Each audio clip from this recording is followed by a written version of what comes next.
जिस वक़्त ये जंग की वजह से पैनिक सूरत-ए-हाल हुई, तो फिर जो वीक होल्डर्स थे, जिन्होंने मार्जिन के ऊपर पोज़ीशंस ली हुई थी, जिन्होंने फ्यूचर्स में पोज़ीशन ली हुई थी, वो सारे घबरा के उन्होंने सेलिंग शुरू कर दी और उसका ट्रिगर इफ़ेक्ट हुआ।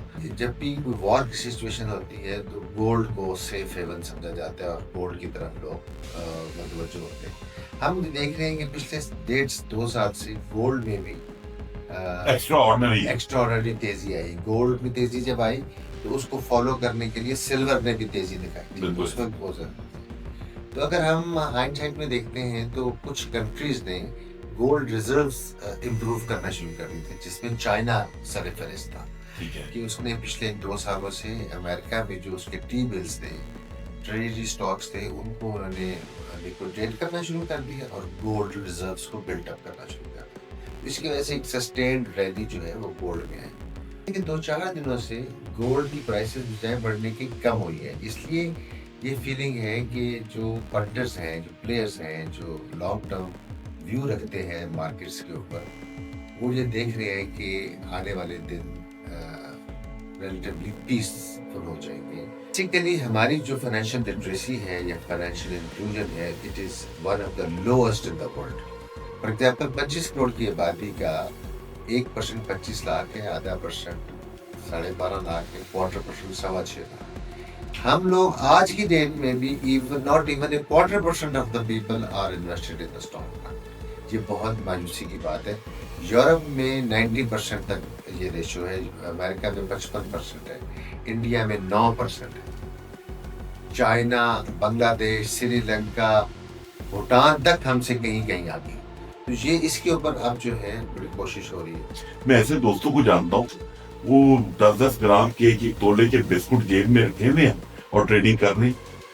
उन्होंने डिफरेंट चीजें, ये एवेन्यू, जैसे आपने सिल्वर की बात की, कोई चेक एंड बैलेंस नहीं है। आपने 1 लाख रुपए का खरीदना है, आपने 10 करोड़ रुपए का खरीदना है, कोई चेक एंड बैलेंस क्यों नहीं हम इसको मैनेज कर पाते कि चीजें डॉक्यूमेंटेड हो। इन्वेस्टर्स भी बाहर भाग गए और बाहर वाले तो आ ही नहीं रहे। ये 125 मल्टीनेशनल कंपनी नहीं चलेगी पाकिस्तान से। बाहर वाले भी नहीं आ रहे और जो लोकल है वो भी मायूस होकर बाहर जा रहे हैं। तो इस वजह से गवर्नमेंट के ऊपर ये होगी कि जो दुनिया के अंदर जो इन्फ्लेशन प्रेशर्स हैं वो भी settle down. Mister Zahid Latif Khan, जो कि former president Rawalpindi chamber of commerce हैं, former chairman Pakistan stock exchange हैं और एट प्रेजेंट रिटेम्को के चेयरमैन हैं, और Zahid Latif Khan securities private limited के सीईओ हैं, जो कि स्टॉक एक्सचेंज में एक ब्रोकरेज हाउस है। और मैंने आज उनको रिक्वेस्ट की कि ये पिछले एक हफ्ते में लोगों का जो ब्लड प्रेशर ऊपर नीचे हुआ, ये क्या मामला है, और इस पे लोग अब आगे आने वाले दिनों में स्टॉक मार्केट को कैसे देख रहे हैं सर। बिस्मिल्लाहिर्रहमानिर्रहीम। बहुत बहुत शुक्रिया मलिक साहब, आपने मुझे मदऊ किया है और बड़ा इम्पोर्टेंट क्वेश्चन है, क्योंकि ये इस वक्त जो पूरी दुनिया के अंदर गैर यकीनी सूरत हाल है और ख़ास तौर पे मिडल ईस्ट के अंदर, और उसकी वजह से जो उसके नेबरिंग कंट्री हैं उसके ऊपर जो स्पिल ओवर इफेक्ट है, वो बड़ा एक इम्पॉर्टेंट सब्जेक्ट है इन दिनों में उसके ऊपर बात करने के लिए। और स्पेशली फिर स्टॉक एक्सचेंज से रिलेटेड, जिस तरह से आप कह रहे हैं, स्टॉक एक्सचेंज या कमोडिटी एक्सचेंज या for that matter oil gold prices, वो सारी इससे रिलेटेड है। तो ये एक मैं स्टेप बाय स्टेप इसका जवाब देने की कोशिश करता हूँ। पहले तो हम पाकिस्तान स्टॉक एक्सचेंज की बात करते हैं, जिसके अंदर मैं पाकिस्तान स्टॉक एक्सचेंज में स्टॉक ब्रोकर भी हूँ। एक तो ये है कि पिछले 2.5 साल से हमारी स्टॉक मार्केट जो है वो मुसलसल इम्प्रूवमेंट साइड भी थी, अल्हम्दुलिल्लाह। और जब भी इम्प्रूवमेंट करती है 20, 30, 40 हज़ार इंडेक्स जब इंक्रीज करती है, तो फिर उसमें करेक्शन भी आती है। कभी स्मॉल करेक्शन आती है, कभी मीडियम साइज करेक्शन आती है, कभी हैवी करेक्शन आती है।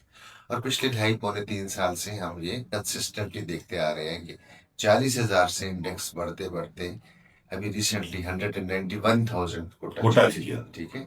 और बीच में उस सफर के दरम्यान में कई मरतबा करेक्शन आए। अभी भी करेक्शन का ये सिनेरियो चल रहा था, तो फिर अचानक जो है वो वॉर एलिमेंट वॉर वाले एलिमेंट आ गया और उसने इंटेंसिफाई कर दिया करेक्शन को।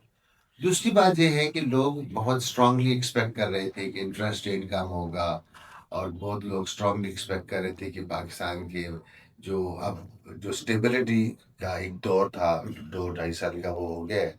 अब जो है ग्रोथ का टाइम शुरू होने वाला है। तो लोगों ने ना इस एंटिसिपेशन में स्टॉक मार्केट में स्पेकुलेटिव बाइंग बहुत ज़्यादा कर ली हुई थी, लेवरेज बाइंग बहुत ज़्यादा कर ली हुई थी, फ्यूचर्स में, एमटीएस में, एमपीएफएस में, जो कि मार्जिन ट्रेडिंग जिसको कहते हैं। तो जिस वक्त ये जंग की वजह से पैनिक सूरत हाल हुई, तो फिर जो वीक होल्डर्स थे, जिन्होंने मार्जिन के ऊपर पोजीशंस लेनी थी, जिन्होंने फ्यूचर्स में पोजीशन लेनी थी, वो सारे घबरा के उन्होंने सेलिंग शुरू कर दी और उसका ट्रिगर इफेक्ट हुआ। तो हमने देखा कि बहुत ज़्यादा जो आपने लफ्ज़ इस्तेमाल किए हैं कि बहुत लोग परेशान हुए हैं, तो वो उसकी एक ख़ास वजह थी। अब गोइंग फॉरवर्ड हम ये देख रहे हैं कि पिछले 2 4 दिनों में मार्केट कंसोलिडेशन फेज के अंदर आ गई है। अब आ जाते हैं कमोडिटीज प्राइसेस के ऊपर, क्योंकि हमारे पाकिस्तान में पाकिस्तान मर्केंटाइल एक्सचेंज जो कि एसेंशियली फ्यूचर्स या कमोडिटीज एक्सचेंज के हवाले से भी काम करती है, उसका भी मैं ब्रोकर भी हूँ, डायरेक्टर भी हूँ उसके बोर्ड पे।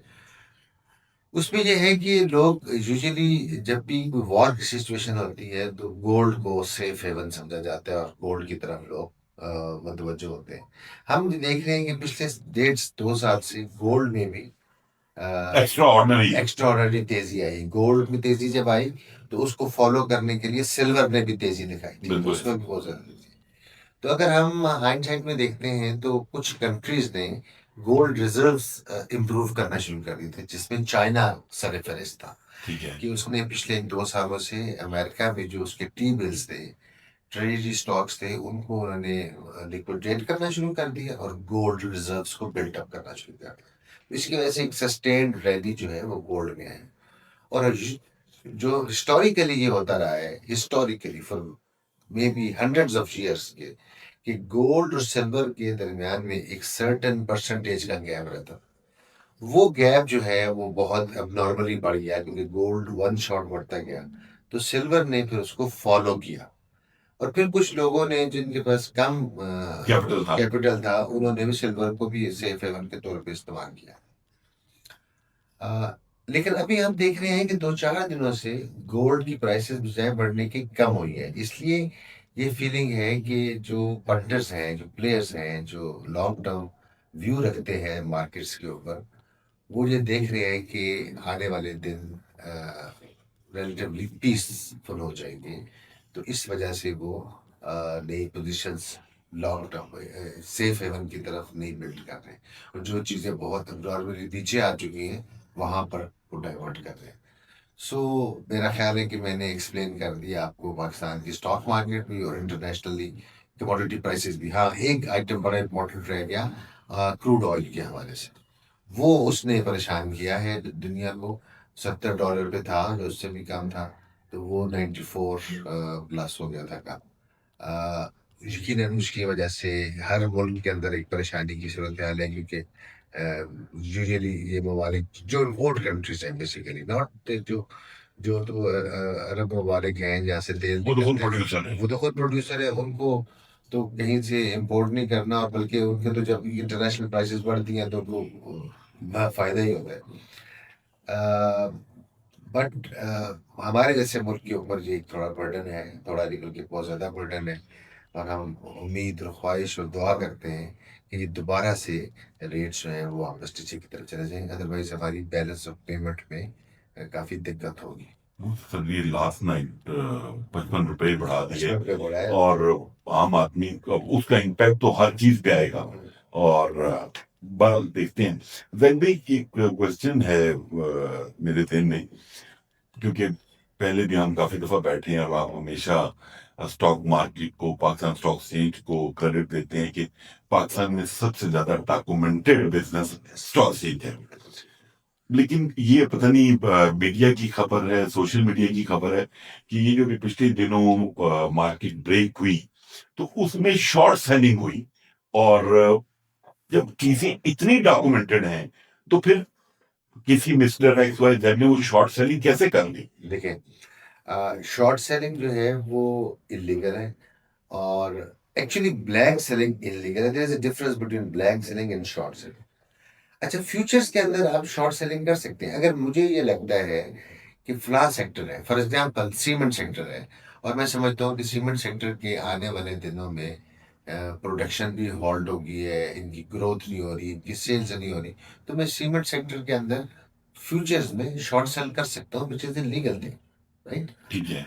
और रेडी मार्केट में मैं शॉर्ट सेल नहीं कर सकता, ठीक मीनिंग है। देयर बाय कि अगर मेरे पास एक शेयर मौजूद ही नहीं है, उनको मैं मार्केट में नहीं बेच सकता। नहीं बेच सकते। लेकिन फ्यूचर्स की एंटिसिपेशन के अंदर मैं फ्यूचर्स में जो 1 मंथ कॉन्ट्रैक्ट है, उसके अंदर ना सिर्फ पाकिस्तान में बल्कि पूरी दुनिया में ऐसा होता है कि फ्यूचर्स में आप short selling, it's allowed, it's legal.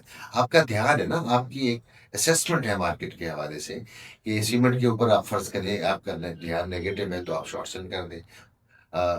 Automobile के ऊपर अगर फर्ज करें, आप जी देखेंगे जी, इंपोर्ट के ऊपर ड्यूटी ऑटोमोबाइल की बिल्कुल ख़त्म कर दी है गवर्नमेंट ने, फॉर एग्जांपल। और लोकल प्रोडक्शन वाली जो है उनकी गाड़ियां महंगी होंगी, तो इसका मतलब है कि पाकिस्तान के अंदर जो पाकिस्तान में 3 फैक्ट्रियां लगी हुई हैं, 4 फैक्ट्रियां लगी हुई हैं, उनको लॉस होगा, तो आप फ्यूचर्स में उसको सेल कर सकते हैं। यानी this is how you read the sentiments of the ये मार्केट। नहीं तो फिर सर इस पे कोई मैं सुना है कि कोई मेंबर ब्लैक लिस्ट भी हुआ है, तो अगर फ्यूचर में ही उसे सेल किया था तो फिर इसकी नेगेटिव है क्यों? नहीं, मेरा ख्याल है कि ये जो आप बात कर रहे हैं ये सुनी सुनाई बात है, मेरे इल्म में ऐसी कोई बात नहीं है। क्योंकि बेसिकली आप रेडी मार्केट में अगर सेल करते हैं without having the prior interest in that company, वो अलाउड ही नहीं होता सिस्टम के ऊपर, और वो फौरन डिटेक्ट हो जाता है। ये मुझे पता है कि कराची में एक दो मेंबर्स को शोकाज टाइप हुए हैं, उसकी या उनकी ट्रेडिंग टर्मिनल सस्पेंड हुए हैं, वो सिर्फ इस वजह से कि वो टाइमली मार्जिन्स कलेक्ट करके नेशनल क्लियरिंग कंपनी को देने में कामयाब नहीं रहे, नाकाम हुए। उसका मतलब ये है कि जब मार्केट गिरती है तो आप अपनी पोजीशंस पे या अपने क्लाइंट्स की पोजीशन पे मार्जिन कॉल देते हैं, बिकॉज आपको मार्क टू मार्केट लॉसेस जमा करवाने होते हैं स्टॉक मार्केट में। तो वो मार्जिन कॉल जब दी और उन्होंने अपनी वजह से या उनके क्लाइंट्स ने राइट एग्जैक्ट टाइम के ऊपर पेमेंट नहीं की, तो उनके ट्रेडिंग टर्मिनल सस्पेंड किए गए, बट फिर फॉरन रिस्टोर भी हो गए, मीनिंग देयर बाय कि उन्होंने अपनी ऑब्लिगेशंस फुलफिल कर दी। फुलफिल करना। जैसे भी एक और चीज जो जेन में आती है वो ये कि 40,000 के इंडेक्स से हम 199 190 प्लस पे पहुंचे। अप्रोक्सीमेटली 40,000 का जब हमारा फिगर था, उस वक्त स्टॉक एक्सचेंज के कस्टमर या क्लाइंट का वॉल्यूम क्या था अप्रोक्सीमेटली रफली? देखिए, वॉल्यूम हमारा उस वक्त आप समझ लें कि तकरीबन 500 मिलियन एवरेज था। ठीक है। तो अभी 1,000 मिलियन एवरेज चल रहा है पिछले 2 ढाई साल से। Double almost. इसी तरह जो इन्वेस्टर्स हैं, उस वक्त कोई 325 लाख, 3.25 लाख, 3.5 लाख थे पब्लिशर। अब अल्हम्दुलिल्लाह 5 लाख प्लस स्टॉक मार्केट में इन्वेस्टर हो गए। डायरेक्ट जो यूआईएन खुले, जो इनडायरेक्टली थ्रू म्यूचुअल फंड करते हैं, उनकी तादाद इस वक्त फिगर मेरे जेहन में नहीं है, बट वहां पर भी सब्सटेंशियल इंक्रीज हुई है। आप नहीं समझते कि समहाउ हम एक अच्छा बड़ा नंबर नहीं अट्रैक्ट कर पाए स्टॉक मार्केट, स्टॉक मार्केट में? यकीनन यकीनन इसमें तो बहुत बड़ा एक गैप है, मतलब अगर बहुत बड़ा। 25 करोड़ की पब्लिक का मुल्क देखें और दुनिया की स्टॉक मार्केट से देखें, मतलब डिफरेंट मुल्कों में इसकी जो परसेंटेज है वो बहुत अच्छी है, और हमारी तो शायद मैं आपको बताता हूँ, मैं फाइनेंशियल लिटरेसी के ऊपर अपनी हम्बल कैपेसिटी में बहुत काम कर रहा हूँ। मैंने अपनी यूनिवर्सिटीज कॉलेजेस में जी मैंने उन्होंने भी देखा। और मैं वहाँ पर जाके लेक्चर्स भी देता हूँ। नमल के अंदर हमने इक्विटी लाउंज का एस्टेब्लिश किया है। बेसिकली हमारी जो फाइनेंशियल लिटरेसी है या फाइनेंशियल इंक्लूजन है, it is one of the lowest in the world. For example, 25 crore की आबादी का 1% 25 लाख है, आधा परसेंट 12.5 लाख है, क्वार्टर% 6.25 लाख। हम लोग आज की डेट में भी even not even a quarter% of the people are invested in the stock market. ये बहुत मायूसी की बात है। यूरोप में 90% तक ये रेशियो है, अमेरिका में 55% है, इंडिया में 9% है, चाइना, बांग्लादेश, श्रीलंका, भूटान तक हमसे कहीं कहीं आगे। तो ये इसके ऊपर अब जो है बड़ी कोशिश हो रही है। एक इसके अंदर एक इम्पेडिमेंट है बहुत बड़ा। इसमें एक इम्पेडिमेंट ये है कि पिछले 30 साल से जो स्टॉक एक्सचेंज के मुकाबले में और जो फील्ड्स थे वो डॉक्यूमेंटेड नहीं थे, तो लोगों का रुझान उस तरफ बहुत था। अब वो वाली फील्ड्स भी चूंकि डॉक्यूमेंटेड होने की तरफ आ गई है, आड़ती हजरात हो गए, रियल स्टेट वाले हो गए, या इस तरह के और बिजनेसेस जो हैं वो पहले डॉक्यूमेंटेड नहीं थे, अब वो डॉक्यूमेंटेड हो गए हैं, तो फिर लोग, फिर अब उनके लिए सब लेवल प्लेइंग फील्ड हो जाएगी, तो फिर वो देखेंगे कि रिटर्न कहाँ से ज़्यादा है। तो हमें ये पता है और हमने देखा है, और ये किताबों से, ग्राफ से, रिकॉर्ड से साबित होता है कि स्टॉक मार्केट की जो जो रिटर्न्स हैं, they are much higher than any other asset class in Pakistan. जैसे मेरा जो एनालिसिस है या जो पब्लिक फीडबैक है, एक तासुर ये भी है कि स्टॉक मार्केट के 5, 6, 7, 8 बड़े की प्लेयर्स स्टॉक मार्केट को अप डाउन करते हैं at any time, at within seconds. शायद एक ये रीजन है कि लोगों का ट्रस्ट एलिमेंट नहीं बन पाता। तो आप ये नहीं समझते कि ये इस तासुर को खत्म होना चाहिए? जी बिल्कुल ठीक है। देखिए ये तासुर जो है, किसी ज़माने में इसमें कुछ ना कुछ शायद सदाकत हो सकती थी, आज से 20 साल 25 साल पहले, बट नॉट एनी मोर। मैं उसकी वजह बताता हूँ। अ, इस वक़्त पाकिस्तान में म्यूचुअल फंड्स की बहुत बड़ी प्रेज़ेंस है, बहुत बड़ा साइज़ है, अदारे, बैंक्स देमसेल्व्स बहुत बड़ी स्टॉक मार्केट में इन्वेस्टमेंट करते हैं। Insurance companies Pakistan stock market में बहुत कर रही हैं। हाई नेट वर्थ इंडिविजुअल्स, यहाँ पर ऐसे-ऐसे हाई नेट वर्थ हैं जो कि आप बियॉन्ड योर इमेजिनेशन के कितने बड़े-बड़े उनके पोर्टफोलियोज़ हैं। And then comes to the retail investors. Then there is a small portion, अभी पहले अच्छा बड़ा पोर्शन था, अब थोड़ा स्मॉल रह गया फॉरेन इन्वेस्टर्स का, ठीक है?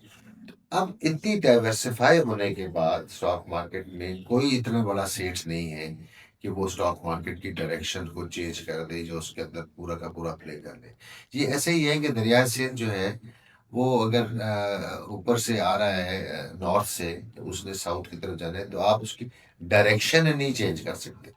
ये नहीं हो सकता कि वो साउथ से चले और नॉर्थ की तरफ जाना शुरू हो जाए। ज़्यादा से ज़्यादा छोटा मोटा ये कर सकते हैं कि किसी एक जगह पे छोटी सी नहर निकाल दी, या थोड़ा बहुत उसको उसका कोना पंद्रह डाइवर्ट करते हैं। सो मार्केट के अंदर भी किसी एक पर्टिकुलर आइटम के अंदर किसी भी वजह से कोई खबर फैला के कुछ करके, हो सकता है कि ग्रुप ऑफ पीपल उसको कॉर्नर करने की, मैनिपुलेट करने की कोशिश करें। बट वो भी अब इतने स्ट्रॉन्ग एससीसीपी ने सिस्टम, सर्विलेंस सिस्टम बना दिए हैं कि वो अगर कोई ऐसे काम करता है, ये नहीं हम कहते कि नहीं करना, क्योंकि ये क्रिमिनल एक्टिविटी जो है वो पूरी दुनिया के अंदर होती है, जहाँ बड़े बड़े स्ट्रॉन्ग सिस्टम्स भी हैं वहाँ पे भी होती हैं, यहाँ पे भी यकीनन होती हैं, लेकिन वो फिर पकड़े जाते हैं। And this is very small segment, but as a whole stock market की जो डायरेक्शंस है उसको कोई चेंज नहीं कर सकता।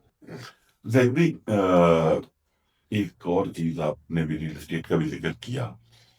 मैं ये समझता हूँ कि पाकिस्तान में स्टॉक मार्केट की जो पावरफुल लोग हैं, जितनी एक्सेस उनकी पावर गवर्नमेंट में, इतनी किसी की भी नहीं।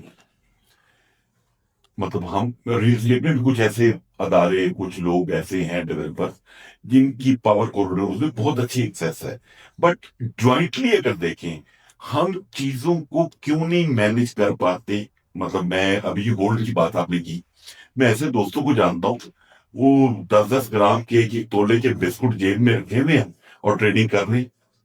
उन्होंने डिफरेंट चीजें, ये एवेन्यू, जैसे मैं आपने सिल्वर की बात की, कोई चेक एंड बैलेंस नहीं है। आपने 1 लाख रुपए का खरीदना है, आपने 10 करोड़ रुपए का खरीदना है, कोई चेक एंड बैलेंस क्यों नहीं हम इसको मैनेज कर पाते कि चीजें डॉक्यूमेंटेड हो? ये एक बड़ा अनफॉर्चुनेट पार्ट है जी। ये क्या आप लोग डिस्कशन में ये बात करते हैं फाइनेंस मिनिस्टर बहुत से? ज्यादा बात करते हैं सर, बहुत ज्यादा बात करते हैं। आप ये देखें कि पाकिस्तान स्टॉक एक्सचेंज वाले, हम लोग भी 20 22 25 साल पहले डॉक्यूमेंटेड नहीं थे, ठीक है। Very frankly. हमारे पास अकाउंट ओपनिंग फॉर्म भी नहीं हुआ करता था। कोई बंदा आया, उसने आके कैश जमा करवाई और हमने उसके लिए शेयर्स की खरीदो फरोख्त शुरू कर दी। लेकिन फिर रिफॉर्म्स होते चले गए, रिफॉर्म्स होते चले गए। अब तो इतनी वो स्ट्रॉन्ग किस्म की रिफॉर्म्स हैं कि हस्बैंड के चेक जो है वो वाइफ के अकाउंट में नहीं जा सकता, और वाइफ के चेक या शेयर्स हस्बैंड के अकाउंट में नहीं जा सकते। हर बंदा अपना बेनिफिशियल ओनरशिप के तहत उसके अकाउंट में पैसे जाएंगे और निकलेंगे। इस मौजू में हम कई सालों से यकीनन साहिब इक़्तिदार से, एफबीआर, गवर्नमेंट से, मिनिस्ट्री ऑफ फाइनेंस से बात करते थे कि हमें लेवल प्लेइंग फील्ड दी जाए। और आपको याद होगा कि मैं भी मीडिया पे आके जब बात करता था, तो वो बिजनेसेस जो कि नहीं थे डॉक्यूमेंट, तो उनको थोड़ा सा फील होता था। लेकिन आपने देखा है कि अगर वो अपने आप को नए मारूजी हालात के मुताबिक अपने आप को नहीं ढालेंगे, तो ऑब्सोल्यूट हो जाएंगे। आपने देखा होगा, आपको याद होगा कि ये जो मनी चेंजर्स थे, ये किसी ज़माने में राजा बाजार में ज़मीन पे कपड़ा बिछा के डॉलरों की खरीद और फरोख्त करते थे। बिल्कुल ऐसे ठीक है सर, कोई हिसाब किताब ही नहीं था। फिर मनी चेंजर्स बने, फिर एक्सचेंज कंपनियां बनी, और अब जो रिफॉर्म लेटेस्ट हो रही हैं, वो ये है कि ये बैंक्स ही जो हैं, वो बड़े बड़े जो कमर्शियल बैंक्स हैं, शेड्यूल्ड बैंक्स हैं, उन्हीं वही लोग डॉलर में या फॉरेन करेंसी में ट्रेड कर सकेंगे। So is the case with the real estate. Real estate में भी ये होता था कि एक ब्रोकर जो है, उसके अकाउंट में 10 मतलब उसके इन्वेस्टर्स ने पैसे दे दिए, उसके पर्सनल अकाउंट में आके पार्क हुए, और वहां से उसने कोई जॉइंट प्रॉपर्टी ली। ये मुमकिन नहीं है, स्टॉक मार्केट में ये मुमकिन नहीं है। रियल एस्टेट में भी मुझे लगता है कि अब ये आस्ता आस्ता बहुत सख्ती होगी। फिर रियल एस्टेट के अंदर एक बहुत खूबसूरत ऑप्शन आ गई है, Reethi, real estate investment trust. ना सिर्फ वो डॉक्यूमेंटेड है, बल्कि स्मॉल रिटेल इन्वेस्टर्स के लिए भी बहुत अच्छा एक ऑप्शन है कि जिसके पास 1 करोड़ रुपया नहीं है एक दुकान या प्लॉट खरीदने के लिए, वो 10,000 रुपये से रीट के शेयर लेके उसी प्रॉपर्टी का हिस्सेदार बन जाए, टू दैट एक्सटेंड, जितने एक्सटेंड में वो अपनी इन्वेस्टमेंट करता है। जैक भाई, आपने अच्छी बात की, पर मेरा सवाल ये था कि हम गवर्नमेंट को क्यों नहीं कन्विंस कर पाते। मतलब ये जो आपने कहा चेंजेस आई, एग्री किया मैंने, बट हम जितनी भी चीजें एफपीआर के पार्ट में देखें, फाइनेंस डिवीजन के पार्ट में देखें, एग्जिस्टिंग टैक्स पेयर को स्क्वीज किया जा रहा है। मतलब उसको 55%, 60% तक आप टैक्स पे ले लें, एक क्रेडिट आप ले लें। मतलब आपने और किसी का तो कुछ नहीं किया, ये तो मेरे नॉलेज में है। आपने रियल एस्टेट को अपने पैरेलल लाके खड़ा किया कि जो capital gain tax stock market का शेयर होल्डर पे करता है, वो ही capital gain tax real estate वाला भी पे करे। बट ये जो ओपन बिजनेसेस हैं, इनके लिए मतलब हम कुछ नहीं कर पाए। मैं आपको बताता हूँ, आप बिल्कुल सही बात कर रहे हैं। मैं रावलपिंडी चैम्बर का फॉर्मर प्रेसिडेंट भी हूँ, सर, और वहां पर जो बिजनेसेस होते हैं, not only the Rawalpindi but all over in Pakistan, FBR वाले डाटा देते हैं कि लाहौर में शाह आलमी मार्केट है फॉर एग्जांपल, या हम्म, इस तरह बड़ी मार्केट्स हैं, उसकी एक एक शॉप के ऊपर जो है वो करोड़ों रुपए का ट्रांजेक्शन होती है। ट्रांजेक्शन होती है, इन्वेंटोरी पड़ी हुई है। लेकिन उनके टैक्स रिटर्न जब निकालते हैं तो वो बहुत ज्यादा वो डॉक्यूमेंटेड नहीं है। मैंने कराची में तारिक रोड जैसी जगह पे मुझे खुद इत्तेफाक हुआ है, एक दुकान के काउंटर के ऊपर छोटा सा नोटिस लगा था कि we do not accept credit card, we do not accept cheques, नहीं नहीं, मैं कैश की बात कैश करता हूँ के सर। अलावा इस्लामाबाद जिना सुपर रेस्टोरेंट का नाम नहीं लूंगा, ये लोग आपको पता है, आप क्रेडिट कार्ड पे जब रेस्टोरेंट का बिल पे करते हैं तो आपको 5% चार्ज होता है। तो एक रेस्टोरेंट वाले ने बाहर बड़ा बोर्ड लगाया हुआ है कि अगर आप कैश पे करेंगे तो will give you discount of 20%। Islamabad Jinnah super में, अंधेर नगरी है। ये मैं ऑफ द रिकॉर्ड आपको प्रोग्राम बता दूंगा, लोग उसकी वीडियो भी बना रहे थे, अंदर मैं खुद गया, मैंने कैश पे किया। तो मतलब हमारा एफबीआर, हमारा ये स्टाफ, बढ़िया। मतलब ये करना क्या चाह रहे हैं, इनकी डायरेक्शन गलत है, या मतलब कोई तो गलती है नहीं, सर। बट मुझे ये बताइए कि ये अगर आपने देखा और बोर्ड लगा हुआ देखा, और आपने फिर इन्फॉर्म किया एफबीआर को, तो क्या उसके बाद कोई नहीं, एक्शन मैंने हुआ है? इन्फॉर्म क्यों करना था? नहीं किया। नहीं, तो मैंने लोग जो और बना रहे, किसी ने कर दिया होगा शायद। सर, सर मैं तो समझता हूँ ये सब कुछ एफबीआर की मर्जी के बगैर तो होता ही नहीं है। मैं ये मानने को तैयार नहीं। मतलब जो मेरा एनालिसिस या वर्किंग है कि आप ये कहें कि एफबीआर को नहीं पता, आंखें खुद बंद करता है एफबीआर। उधर का लोकल जो अफसर है, जो उसकी रीजन जो भी हो सकती है, नेग्लिजेंस भी हो सकती है, और काम चोरी भी हो सकती है, और कोई और वजह भी हो सकती है, मैं वो बोलना नहीं चाहता। पर सर एक और चीज मैं आपसे पूछना जो चाहता था, थोड़ा सा लोगों को समझ आए। एक तो रेगुलर स्टॉक मार्केट का बिजनेस है, और माशाल्लाह आप पाइनियर हैं इस्लामिक उसमें। तो ये डिफरेंस क्या है ये वैसे तो बात लोगों को जैसे है ना कि एक बैंक है, उसकी कन्वेंशनल ब्रांच है और एक इस्लामिक ब्रांच है, पर लोगों से अगर आप बात करें काम दोनों एक जैसे ही करते हैं। तो क्या ये भी वैसे ही है या इसमें कोई डिफरेंस है? बिल्कुल ठीक है सर। मैं आपको थोड़ा सा बताता हूँ कि जैसे इस्लामिक बैंक्स और कन्वेंशनल बैंक्स हैं, इस्लामिक म्यूचुअल फंड्स हैं, इस्लामिक एसेट मैनेजमेंट कंपनीज हैं, इस्लामिक जिस इंश्योरेंस के मुकाबले में तकाफुल आ गई। अब हुआ ये कि ये चीजें तो बन गई, और एक कोई भी इन्वेस्टर था, उसने इस्लामिक म्यूचुअल फंड में पैसे जमा कराए कि उसको ये था कि जी मेरे पैसे जो है वो शरिया कंप्लाइंट कंपनीज में परचेज किए जाएंगे, और या टी बिल्स या बॉन्ड्स नहीं लिए जाएंगे बल्कि सुकूक लिए जाएंगे, अगर फिक्स इनकम के हवाले से बात करें। लेकिन एक जो बीच में एक वाया मीडिया था ना, वो एक मिसिंग लिंक था। जो आपको पता है कि पाकिस्तान की जो शरीयत कोर्ट का फैसला है उसके मुताबिक भी 31 दिसंबर 2027 इज द लास्ट डेट कि हमने अपनी इकॉनमी को कन्वर्ट करना है टू शरिया कंप्लाइंट। और फिर जो 26वीं अमेंडमेंट आई है उसके अंदर भी अमेंडमेंट में ये हिस्से इम्पोर्टेंट पार्ट है कि 1 जनवरी 2028 से पाकिस्तान के अंदर जो है वो सूदी कारोबार सारा खत्म हो जाए। तो उसके लिए एक मिसिंग लिंक था कि इस्लामिक ब्रोकरेज हाउस भी होना चाहिए जो कि strictly in accordance with the sharia principles काम कर रहा हो। हमारे सॉफ्टवेयर जो हैं वो ट्रेडिंग सॉफ्टवेयर, अकाउंटिंग सॉफ्टवेयर, वो प्रॉपर ऑडिट होते हैं फ्रॉम द मिजान बैंक, जो इस्लामिक लार्जेस्ट इस्लामिक बैंक है पाकिस्तान। फिर हमारे जो कंपनीज हैं, only out of 550 listed companies, तकरीबन 250 कंपनियां जो हैं वो शरिया कंप्लाइंट हैं, जिनकी स्ट्रिक्ट कंप्लाइंस चेक की जाती है from the Mizan bank itself, उनकी शरिया board, and then securities and exchange commission of Pakistan, and then Pakistan stock exchange. तो काफ़ी लेयर्स हैं जो देखती हैं और वेरीफाई करती हैं कि ये शरिया कंप्लाइंट कंपनीज हैं कि नहीं। तो हम उसके अंदर ही सिर्फ ethical faith based ethical investment जिसने करनी हो, वो शरिया ब्रोकरेज हाउस, शरिया कंप्लाइंट ब्रोकरेज हाउस के अंदर अपना अकाउंट खोले।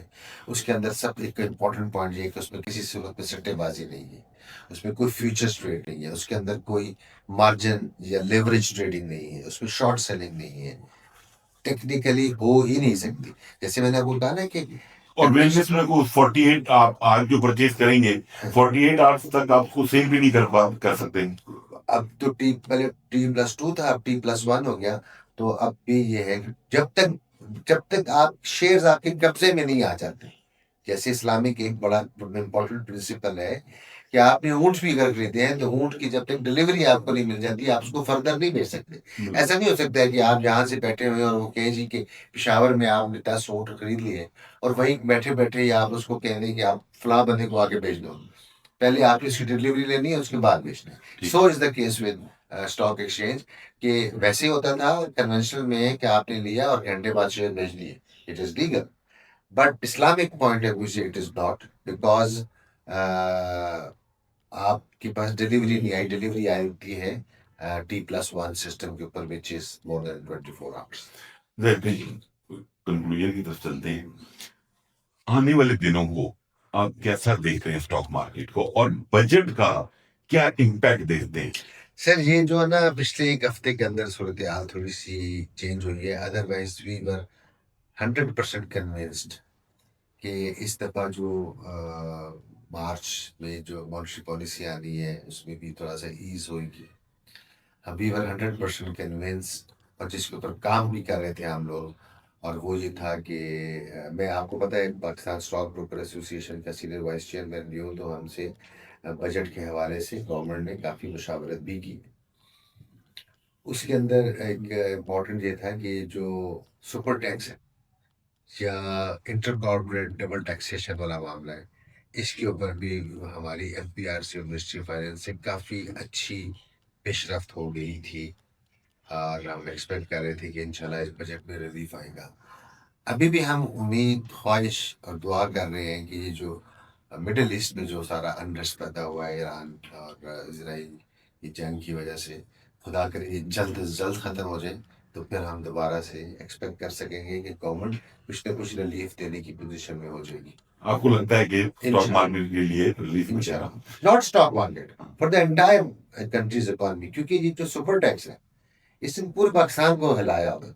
देखिए टैक्स की जो रजीम है ना पाकिस्तान में, it is the highest in the world. ये तो तयशुदा साबित बात है। बिल्कुल। तो उसकी वजह से लोकल इन्वेस्टर्स भी बाहर भाग रहे हैं, और बाहर वाले तो आ ही नहीं रहे। नहीं, 125 मल्टीनेशनल कंपनी नहीं चली गई पाकिस्तान कह से। रहे हो, बाहर वाले भी नहीं आ रहे, और जो लोकल है वो भी मायूस होकर बाहर जा रहे हैं। तो इस वजह से गवर्नमेंट के ऊपर ये होगी कि जो दुनिया के अंदर जो इन्फ्लेशन प्रेशर्स हैं वो भी सेटल डाउन। जैद भाई, बहुत शुक्रिया आपका, थैंक यू वेरी मच। और उम्मीद है आपको ये शो अच्छा लगा होगा। प्लीज अपनी राय दीजिएगा और कमेंट जरूर कीजिएगा। Thank you very much.